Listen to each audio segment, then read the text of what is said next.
Legacy is what you pass down to your children and to your children's children. It's what remains of you when you're gone. Many hope to create it.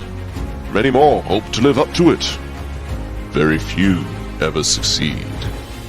The legacy of this show hopes to be about what Westeros means to us, and what we hope it may mean to a new generation of fans, and the generation after that. Boasting discussions that will endure, passions that will rise, debates that will make the small council jealous. With a combined 44 years of experience behind a microphone, the hosts and guest hosts of this show are dedicated to the fans' experience in reviewing anything from Westeros, Essos, and beyond. This group is not the House of a Lion, a direwolf, or even a dragon. This is a fraternity, a lineage, a house that endures beyond sigils, and aims to leave a legacy no other podcast has. So it's time to call the Banos, for this is the House of the Empire.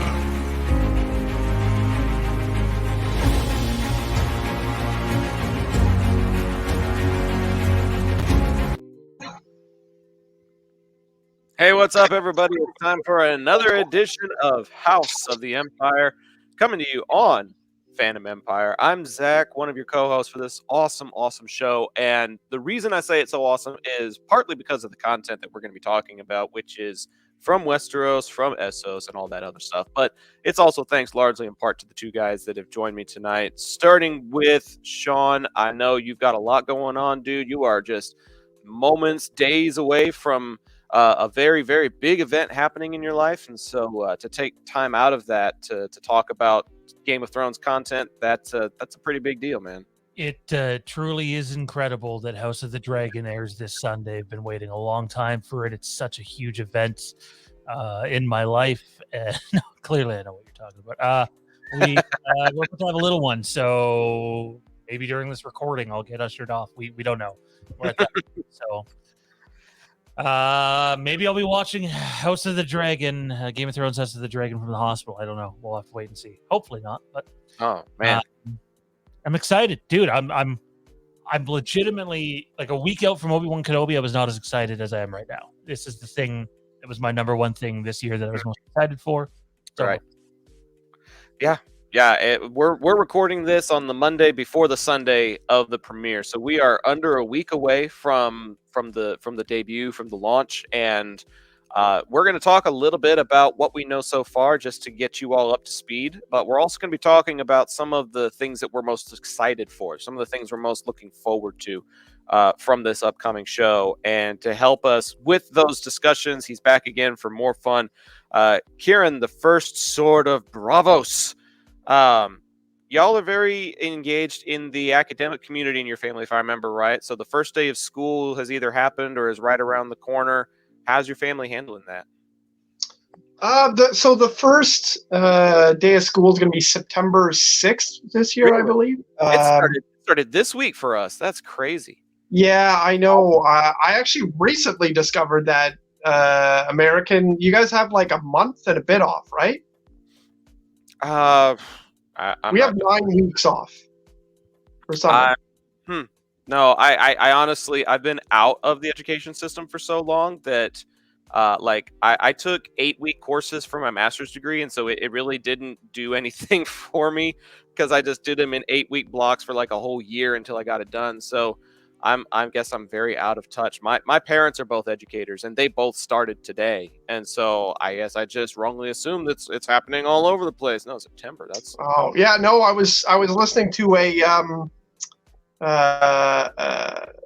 fantasy football podcast, and they were all talking about sending their kids off to school. It was last year, and then I was like, wait, no, it's only August, and they're from Arizona in that particular podcast, and that's when I asked some of my American friends, like, yeah, going back to school, and I was like, Oh, we don't do that till September.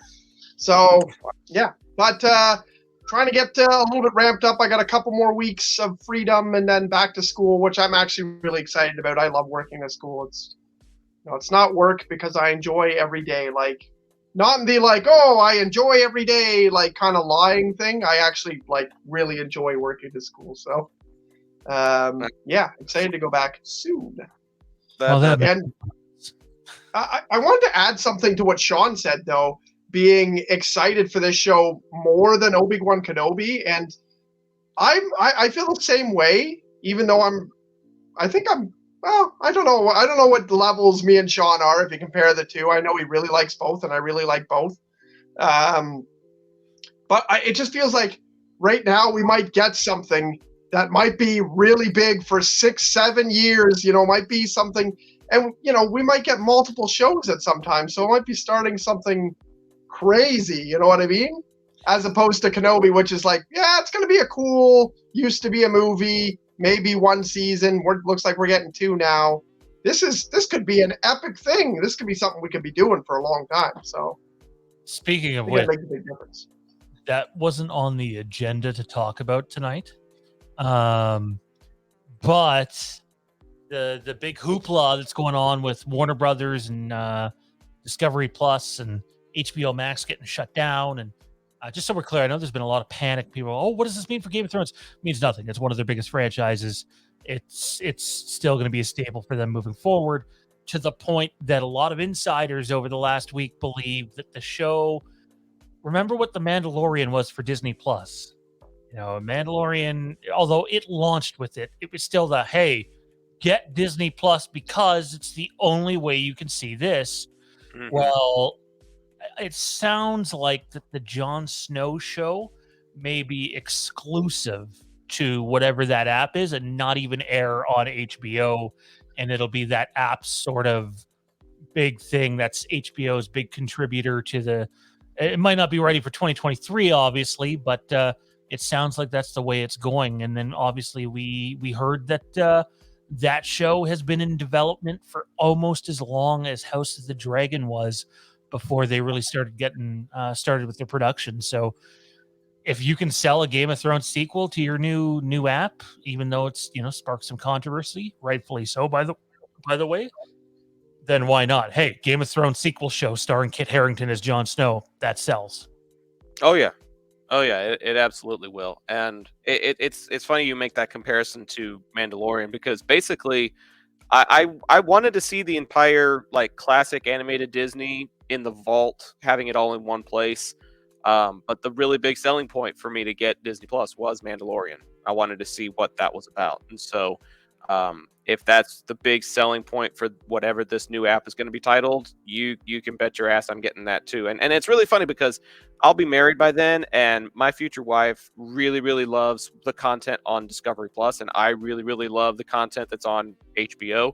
So I know for a fact that if there's going to be content like the Jon Snow and like House of the Dragon on that app, we are definitely going to be watching it. You see this promo image that we've got here. There are so many new and dynamic characters, but also a few familiar faces for those of you that are fans of pop culture, particularly on the left-hand side of the screen there. But there's just so much that is both familiar and unfamiliar from what we've talked about. And I don't know if that makes a whole lot of sense to people that are just watching this video. Go back and watch some of the other discussions we've talked about how this relates to the Game of Thrones show that we've watched, about how it's based on a book, but it's not going to be 100% accurate of the book. There's a lot of things that are going to make this show dynamic and unique, and that's what we're going to be starting our discussion with on this episode. Is we're just going to be looking at the 3 things that we are most looking forward to from House of the Dragon. After that, we'll take a look at some of the basics that we know. Obviously, they're keeping a lot of stuff under wraps, but we'll take a look at what we do know, what we're able to confirm, and what we can look forward to. So, guys, if you're ready, I'm ready. Let's go ahead and dive into this. Our 3 things. We usually do 5, but we're doing a little bit of a shorter episode tonight. So our 3 things that we are most looking forward to from House of the Dragon. I almost said House of the Empire because that's the name of the show, and it's so similar that I fuck that up almost every time I'm on the show or when I'm trying to tell people about it. I'm like, yeah, you should totally check out our podcast. It's called House of the... Fuck! No, that's not what it's called. No. House of the Empire. That's what it's called. Oh, man. It sounds like House of the Fuck might be an appropriate title for the show, though. That should be like our spin-off episode where we just label all the sex scenes that happen in House of the Dragon. Let's call it House of the Fuck. I'm going to be going in like a bronze, silver, gold medal order. I know some of you guys, one of you particularly, I'm not going to point fingers. One of you mentioned that you're not doing it in that order. That's cool. But let's just go around the horn and talk about the things that we're looking forward to. I can lead off. We'll go clockwise. Sean, it'll go to you, then to Kieran. One of the things that I'm really looking forward to from this show is the writing and the storytelling. That is the thing that clinched it for me when I was watching Game of Thrones the first time. It wasn't about the fight scenes, because if we're honest, the battles and the fight sequences didn't really get good until the Battle of Blackwater. You were almost 2 complete seasons into the show before it started getting good. But up until then, the writing and the character development, the storytelling, the world building, those are all things that we're going to get just in a different way with this show. We're going to be seeing the civil war of a very powerful house, basically. And we're going to be seeing it in familiar locations, but we're going to be seeing very unfamiliar relationships and dynamics, and there's going to be some very unpredictable characters. And I'm really, really excited to see how all of that plays out and what kind of alliances are forged and what kind of backstabbings are going to occur. This show is setting itself up to be rife with that. And I, for one, am really, really excited to see how all of it plays out. Martin's involvement is a big deal for me, too. He's very, very hands-on with this project, and I feel like that could lead to some really, really compelling storytelling as we go through this first season and beyond. So that's one of the things that I'm really looking forward to.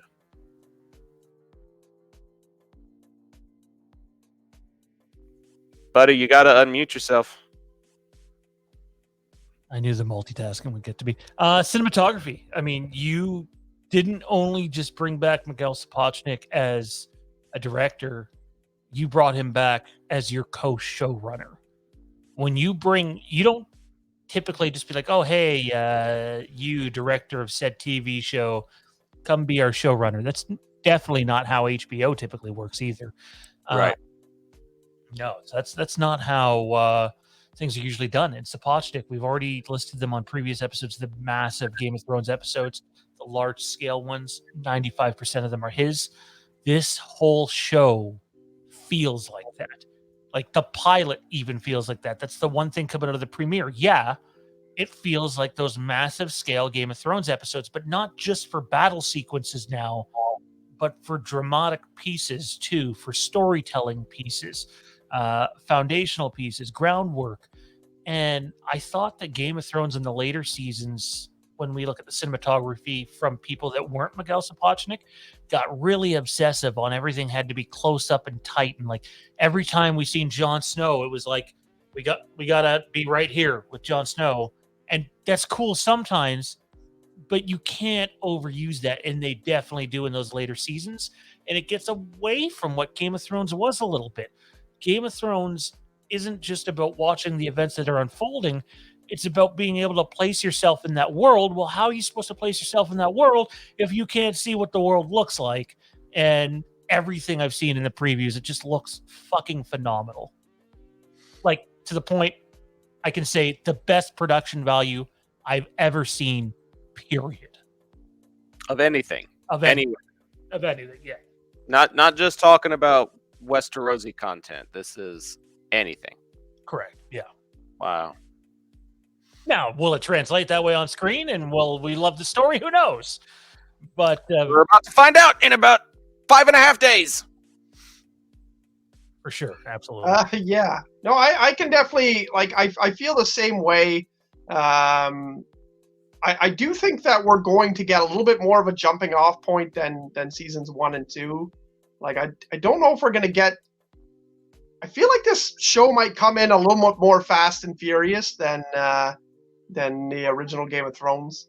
Careful with that wording. Dragons and what with the dragons, and that brings me to the point is my thing I want to see, and it's been described a lot of ways by the cast, is I want to see how they make the dragons have character.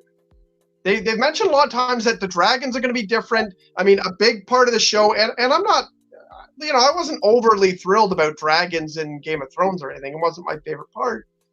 Mm-hmm. But I'm really interested. I've been really hanging on what a lot of the cast and crew have said about making the dragons have, emotions and characters, and being that, this dragon is standoffish, this dragon is aggressive, this dragon is like, I'm really interested to see with so many different dragons around, and I mean, I'm sure they won't all be main characters, but there will be some ones where they're going to make them have an actual character. So I'm really excited to see how they pull that off. The crew and even George and Miguel Sapochnik, and like, these guys are all seem to be very excited about how we're going to like see these different dragons, and the amount of time that they put into making them different and detailed and designing them. I know they mentioned they're already designing ones for the next season, like ahead of time, because it's one of their favorite things that they were doing. So it even though it's not something that I was specifically hyped about before, like, it really resonated with me when I heard them talking about it in different interviews, and like, I'm actually really excited to see that. Like, I would really love to see, like, she's like, that's the fucking dragon you don't fucking want to cross. Like, that's like, he's a little overzealous. He'll fucking roast you in a minute. Like, I'm interested to see how they pulled that off, or how they will pull that off. So, yeah, there's an IGN article that talks about how there are different personality traits that are going to be displayed in the first season, and if y'all want to look at that, we can probably attach that in the show description somewhere. But it's a very in-depth article that talks about those different personality traits, and I think it says 9 different traits, which is triple the number of dragons we had period in the first show. So we're getting way more dragon content, way more personality features, and you're right, that is something that's very intriguing. It just, I guess there were other components, different elements of the show that I was looking forward to more, but basically the general fandom was wanting more dragons, and they are sure as hell getting it. 9 of 17. 9 of the 17 full-grown dragons will be, well, shouldn't say full-grown, because they've established a couple of things as recently here is dragons do not stop growing. So Valerian, the Black Dread, grew right up until his death, and that's why the skull is so massive. So George R. R. Martin was talking about that this weekend, how they just don't stop growing, which I find curious. That's definitely a different take on it, and that the dragons are based off of 3 different animals. I was trying to find it here. I had it on my phone earlier. I can't find it, but one style of the dragon model is based off of, I think, just typical dragons. The other one is based off of wolves, interestingly enough, the whole Jon Snow aspect there. And I feel like the third one might have been bears, but I'm not sure. I can't remember what the third one was, but they have 3 different types of models that they're working with. But yes, every dragon has its own personality. So, and I believe there's a couple of scenarios out of the 9 that we see, one for sure, where the dragon that is alive and the companion we see it with is not its birth companion, but rather someone who's inherited the dragon. Like Viserys inherited Balerion the Black Dread, rode him one time, that was it. And so we get that aspect of the show too. And I do think when you bring in, like, we always say, hey, Daenerys's dragons were loyal to her because that's her fucking dragon. Pardon my language, but like, those are her kids. Mm-hmm. You bring into some relationships where it's like, oh, it was someone else's dragon for 20 or 30 years, and now Now, someone else takes over, it allows for a complex relationship and a different type of storytelling that we really didn't see at all in Game of Thrones, to be honest. Sounds like a really great episode of Rick and Morty. Nice plug. Very nice Involving plug. soul bonding with dragons. Well, Anyways, that was your 3. was still mine, right? Yeah, okay. Still yours. That was still yours. We'll go to my second one. It actually kind of ties into the first one I mentioned, the writing and the storytelling. There are some pretty familiar houses that we see at play in this show. Obviously, the Targaryens. We hear the name Stark. I believe there was a Tyrell in one of the shots at one point. So there are some names that we're pretty familiar with. But there are also some houses that we don't really get a whole lot of in the Game of Thrones show. We get the Hightowers, we get the Valyrians, and they really don't have a whole lot of screen time, if any, in the TV shows. They get mentioned a little bit, and I'll get into that in just a second here. I had to do a little wiki research just to make sure I wasn't talking out of my ass, because I haven't read the books in their entirety. I believe that the Hightowers and the Valyrians get mentioned very, very briefly in some of the later books, but they aren't pivotal players, and they aren't as big of a house as what we're going to be getting in House of the Dragon. So, unmute. I want to pick it up my background noise when I'm muted. The two biggest things that you could probably draw on from there is Valeria, if I have my history right, is where they originated from thousands of years ago. The Valyrians did, yes. Yes, but are no longer there. They're in Driftmark, I believe it's called now. And then you have the Hightowers, who you don't necessarily hear the house name, but you see their location in Game of Thrones. It's a pretty pivotal one towards the end.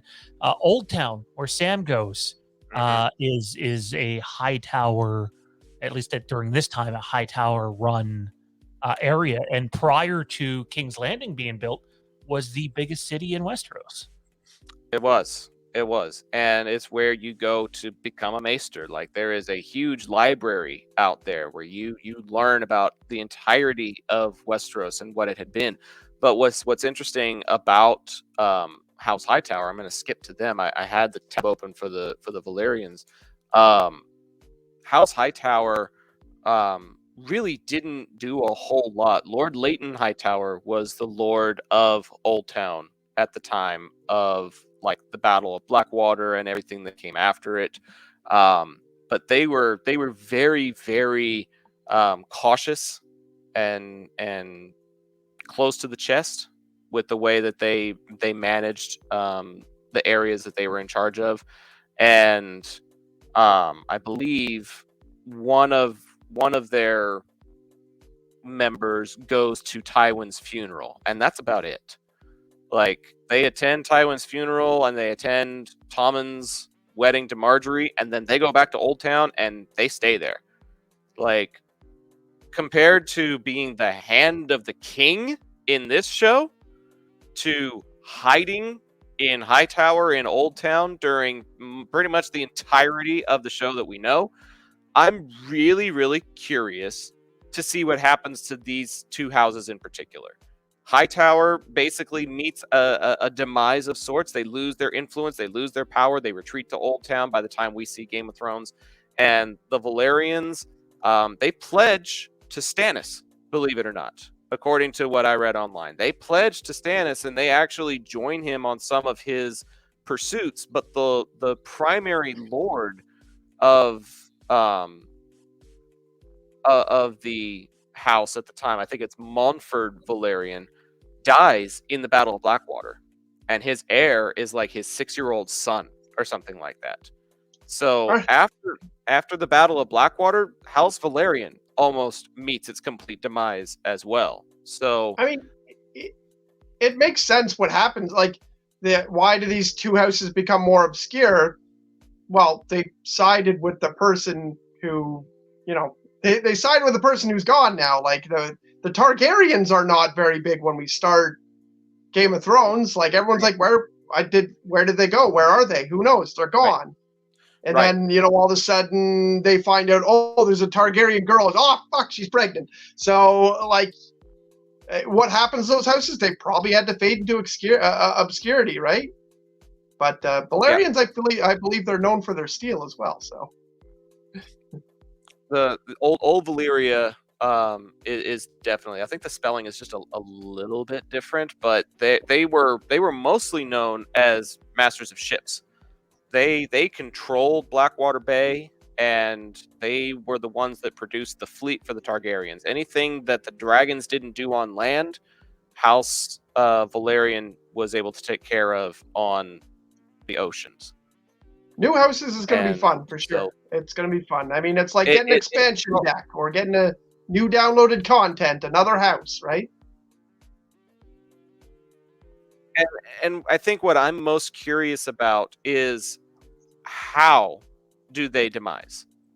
Like, I want to visibly watch them fall away into obscurity. And I would also mention that at this time, House Rain is also in existence, as in the Reigns of Castamere. And so I think it would be interesting to see maybe an appearance by or a reference to a member of a house that is also no longer existent. They are wiped from the face of the earth by Tywin Lannister by the time we get to the Game of Thrones show. So I think I'm really interested to see how the writing and storytelling depicts the demise of Houses Hightower and Valerian, and maybe see if we get an appearance from House Rain. So that's one of the other things that I'm looking forward to in this show. Nice. So also with the Valerians, Corlys Valerian is the guy that they've been pitching the other show that's in development about, and that's the Nine Voyages.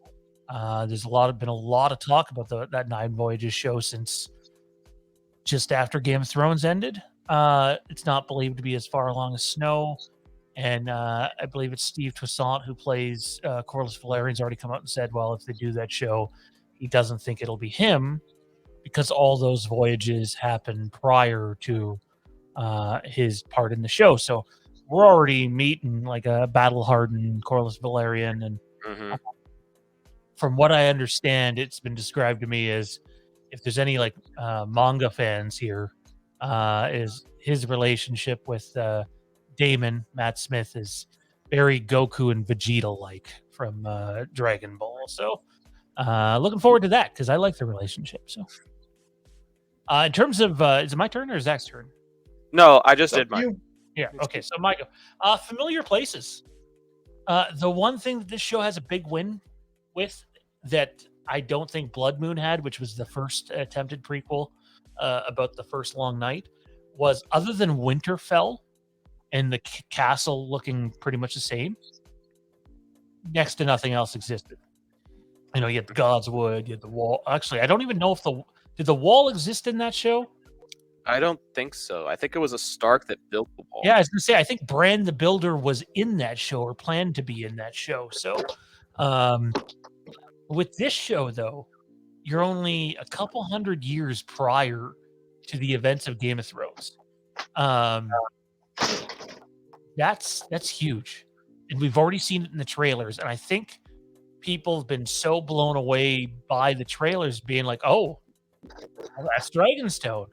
That's the throne room. That's King's Landing. That's Harrenhal.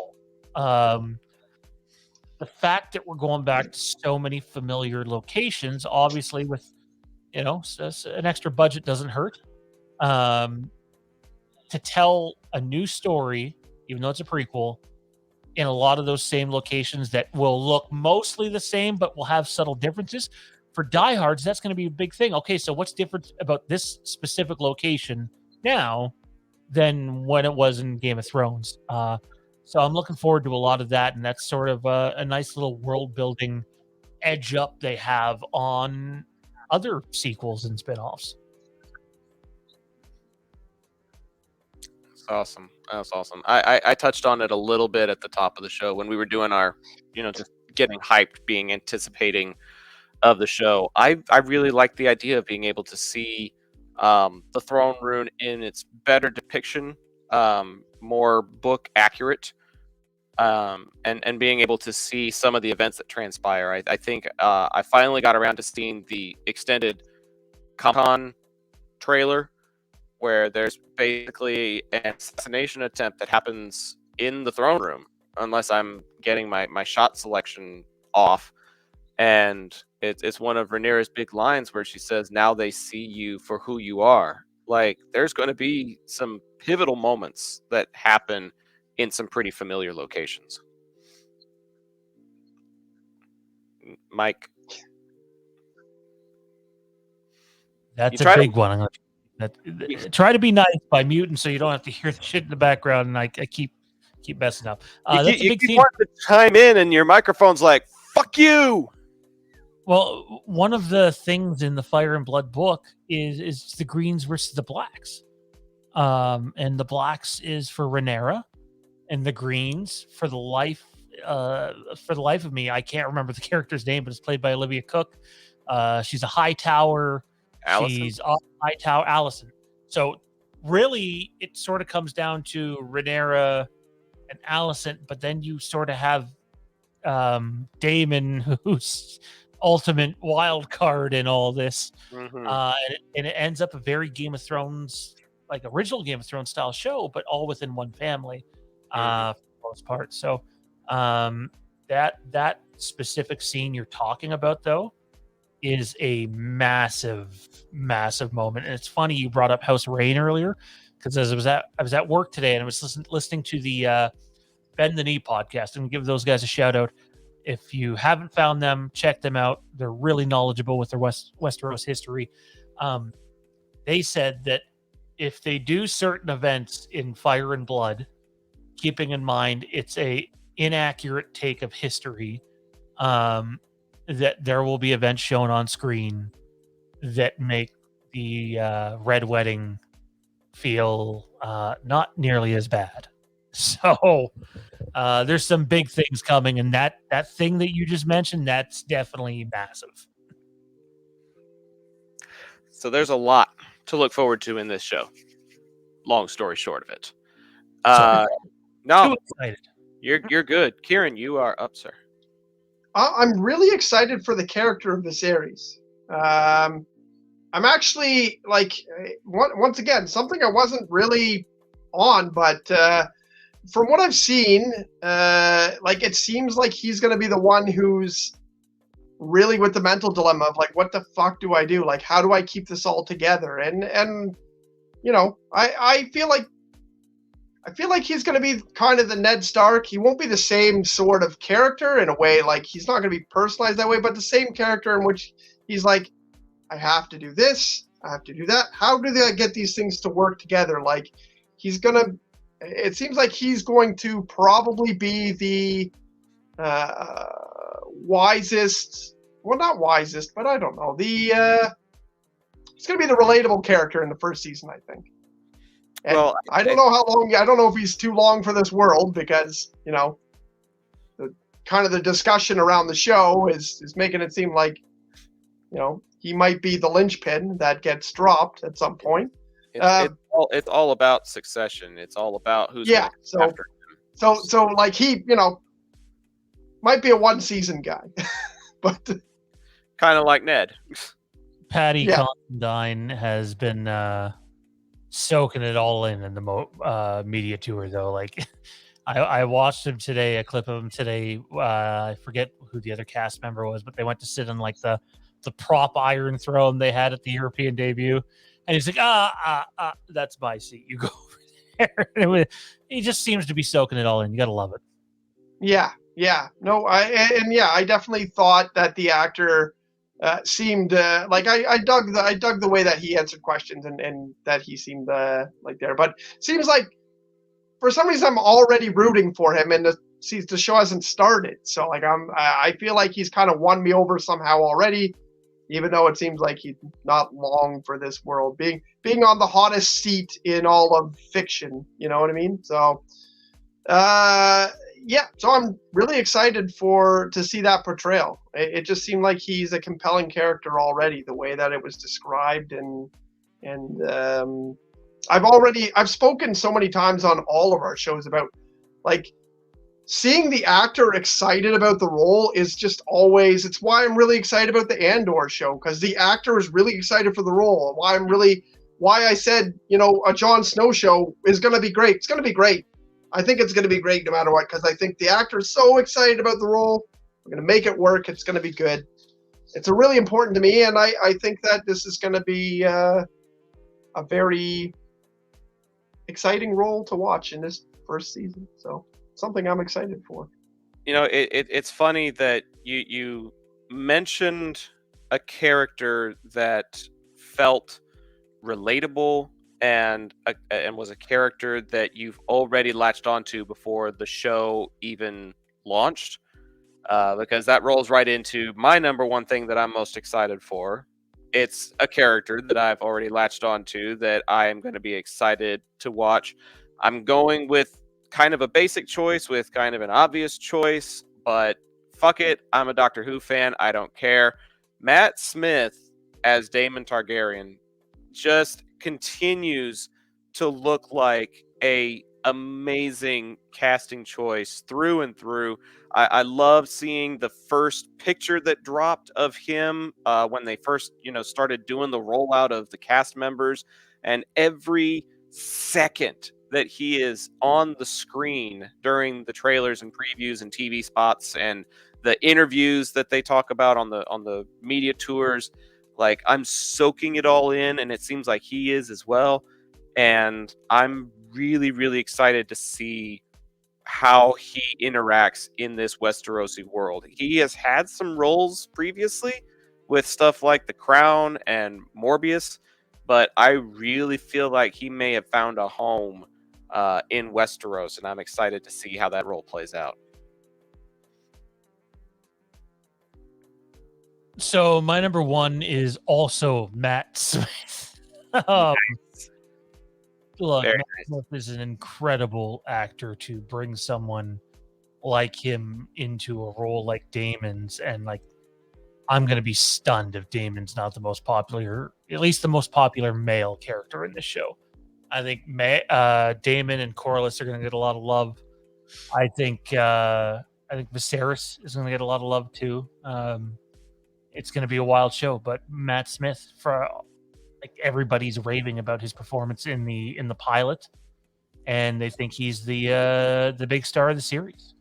And I think it's going to depend on where your allegiances lie too. Like, Yeah, being Team Greens or Team Black. If you're Team Greens, then you might not be overly for Daemon Targaryen, but he's going to be entertaining. Maybe not, necessarily wholly good by any means, but entertaining. I almost feel like his character is going to be like Daenerys' brother. What's his name? Viserys? Oh, yeah, okay. He's the second or the third. I feel like he's going to be like that, except not like dead already. Like, I feel like he's going to be a complete asshole probably, and someone you don't want to mess with and whatever, except he's actually going to have a dragon and an army and a whatever, and not be bitching and whining about not having anything, and just like that character would have been a complete fucking problem for everyone if he wasn't completely poor and have nothing and whatever, and was just talking about what he was going to do when he got his armory and when he got his whatever. And so I feel like it's going to be almost like that, where he was just a complete asshole. So I think Matt Smith looks amazing in the role. I don't know if I'm going to be cheering for that character, but super excited. I was actually going to mention my third one being basically the sets and stuff like that, like Sean did, but since that kind of got, we talked about that already. Rhys Ifans is also really, I'm actually really excited for him as well. And when I found out that he was going to be the Hand of the King, that really upped the ante for me, because I feel like he's going to be perfect in that role. It's funny. The movie I like him most in is The Replacements, which is a goofy football movie. So it's not has nothing to do with how he's going to be in this show. He's much more serious in a lot of his movies, but fantastic actor. I actually haven't really seen Matt Smith in much because I'm not a Doctor Who fan. So to me, this is the biggest casting of the show, and I think that his character will end up being amazing. So I'll throw that one in there as an extra, just because I was going to talk about the sets as well. But Sean pretty much said everything I was going to say. And Zach also talked about the throne room being a little bit different, a little more accurate to the story, which is another point I was going to mention. So I think we're all kind of on, for some reason, this episode, we're actually kind of all on the same page. It's really weird. I promise next week we'll go back to yelling at each other. Something will happen. I mean, be like, wasn't that part with Matt Smith really amazing? I'm like, this was fucking awful. What if we all loved the episode? well, hey, the next episode that we're all going to be together on is going to be a review of the pilot. Yep. The next episode that's going to have all three of us on the same pod is going to be talking about brand fucking new Game of Thrones content. Brand new episode that none of us have gotten to see before, that the rest of the world, outside of a few media people at the debut, pretty much everybody else hasn't gotten to see it either. And we're going to be going into it with fresh eyes, and who knows, maybe we all end up enjoying that episode, but for different reasons. I think my prediction will be we're going to end up having a fun time with the episode, but all of us are going to be paying attention to different things. I think Sean's going to be giving a lot of heavy attention to the set pieces and the kind of the scope of the episode. I'm going to be looking at like the scripting and the storytelling and the character development. And then Kieran, I'm going to be looking at the boobies. I'm going to be looking really hard. The areolas, what cup size. Pretty much just here for the boobies. There's something for everybody. You know, B cups, C cups, it doesn't matter. There's something for everybody in this show. So, I do want to give everybody a really quick rundown. I'm going to do a quick article that I found on a place called ReadySteadyCut.com that just talks about what we can expect from this show. We've talked about it a lot, but this is just a brief recap. The production team includes Ryan J. Condal and George R. R. Martin. Miguel Sapochnik is directing 3 episodes. Greg Yaitanis is directing 3. Claire Kilner is directing 3. And Geeta Vasant Patel is directing 1 episode. So those are your directors. Producers include Condal, Jocelyn Diaz, George R. R. Martin, Sapochnik, Ron Schmidt, Vince Gerardis, and Sarah Hess. We've mentioned a lot of the cast, but I'm going to go through it really, really quickly. Patty Considine, Olivia Cook, Emma D'Arcy, Matt Smith, Steve Toussaint, Eve Best, Reese Ifans. How do you pronounce that? Is it Ifans or Ifans? It's Ivan. Ivans? I could be wrong. Ifans.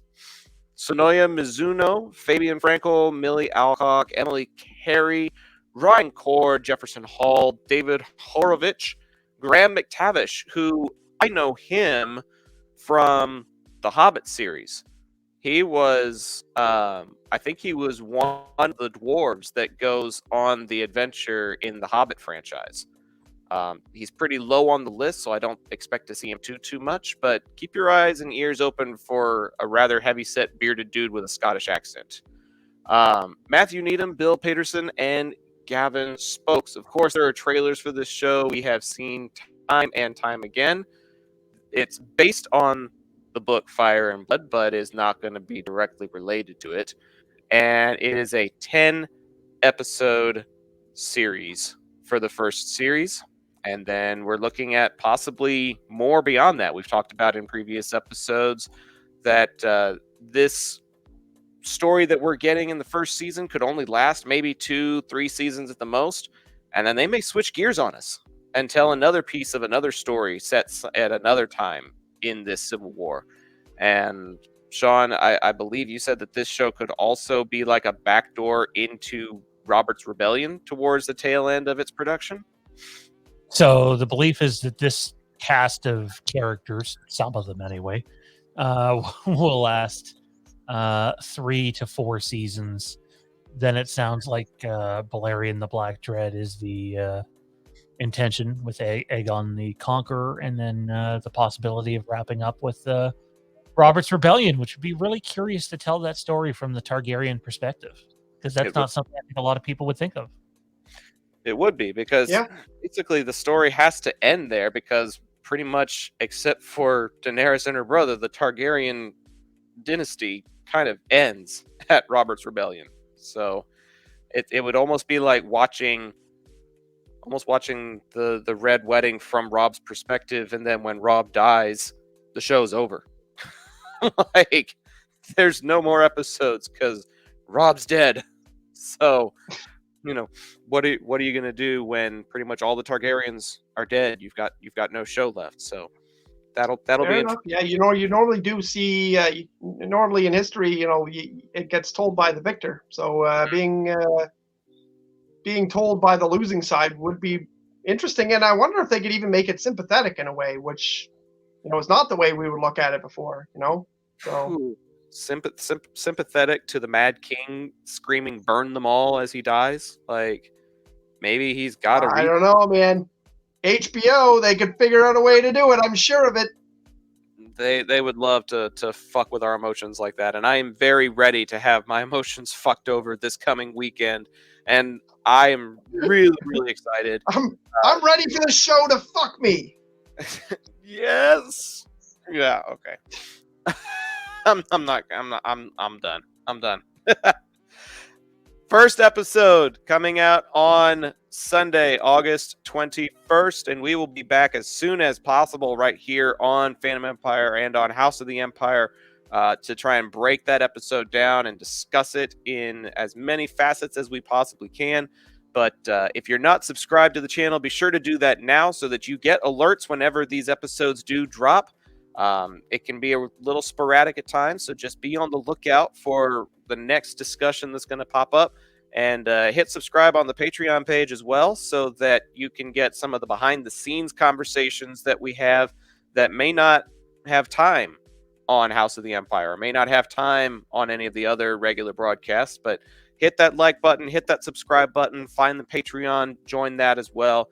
And I am really, I don't have any other words for it outside of elated, excited, some other adjectives that I can't think of right now. But guys, I am really ready to dive back into Westeros with you. It's been a great couple of weeks leading up to all of this excitement, and now the moment is finally here. Sean, are you as ready as I am? I feel like you're beyond ready, more ready than even I am. I am utterly stoked. I'm curious to see what so this weird thing happened with this show. I forget what it's called now, but the thing where you're not supposed to review thing, the embargo Mm-hmm. was never actually lifted, and yet a bunch of people reviewed it anyways after the North American premiere, the American premiere, pardon me, in Los Angeles. So that was weird. But the embargo lifts here in a couple of days, I think Wednesday morning. So instead of having 20 channels talk about it, you're going to have 200 channels talking about it. And I'm curious to see if those channels and critics are going to be as positive as the early batch has been, because the early batch has been insanely positive.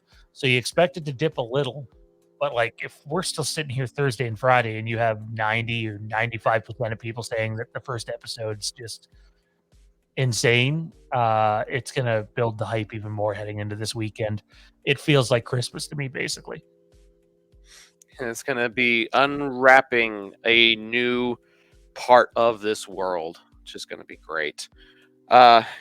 Kieran, final thoughts before we close it out.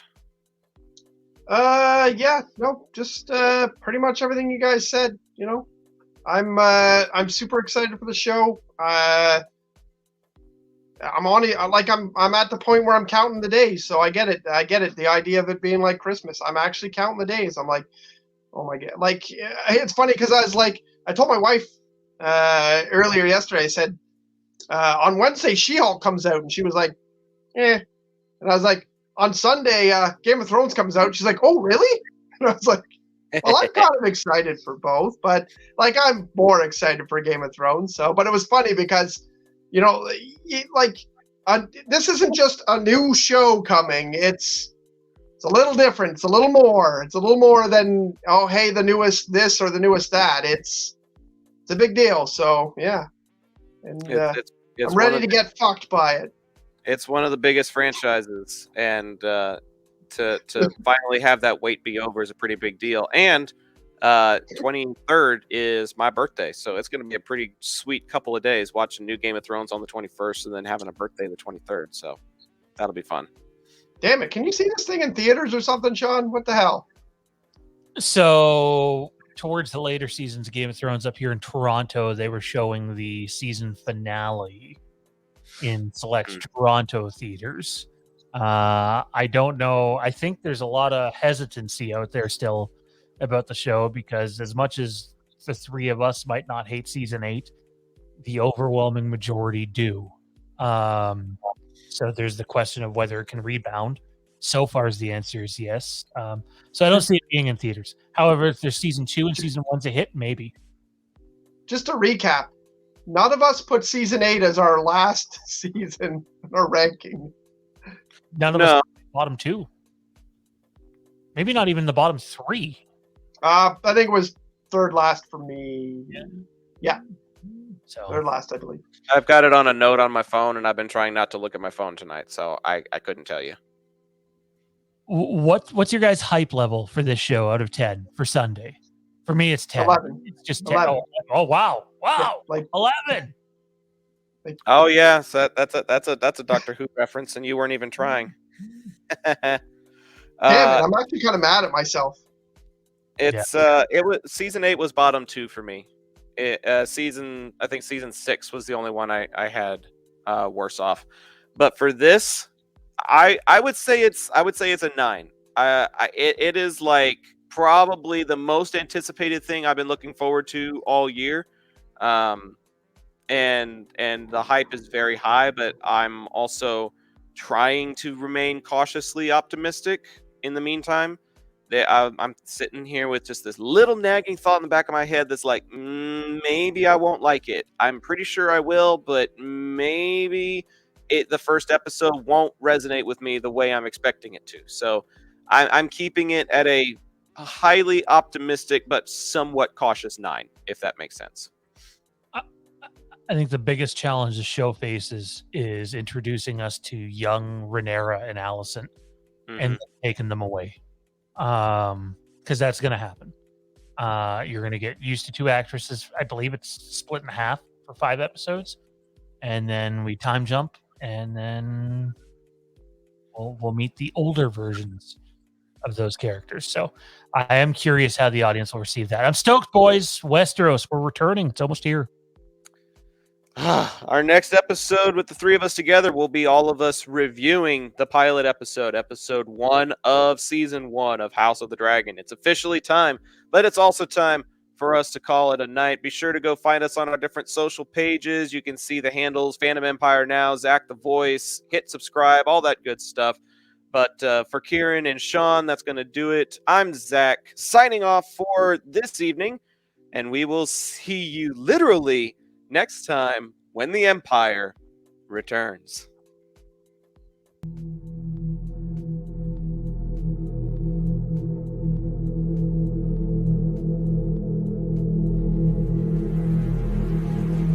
Legacy is what you pass down to your children and to your children's children. It's what remains of you when you're gone. Many hope to create it. Many more hope to live up to it. Very few ever succeed. The legacy of this show hopes to be about what Westeros means to us, and what we hope it may mean to a new generation of fans, and the generation after that. Boasting discussions that will endure, passions that will rise, debates that will make the small council jealous. With a combined 44 years of experience behind a microphone, The hosts and guest hosts of this show are dedicated to the fans' experience interviewing anything from Westeros, Essos, and beyond. This group is not the House of a Lion, a direwolf, or even a dragon. This is a fraternity, a lineage, a house that endures beyond sigils and aims to leave a legacy no other podcast has. So it's time to call the banners, for this is the House of the Empire.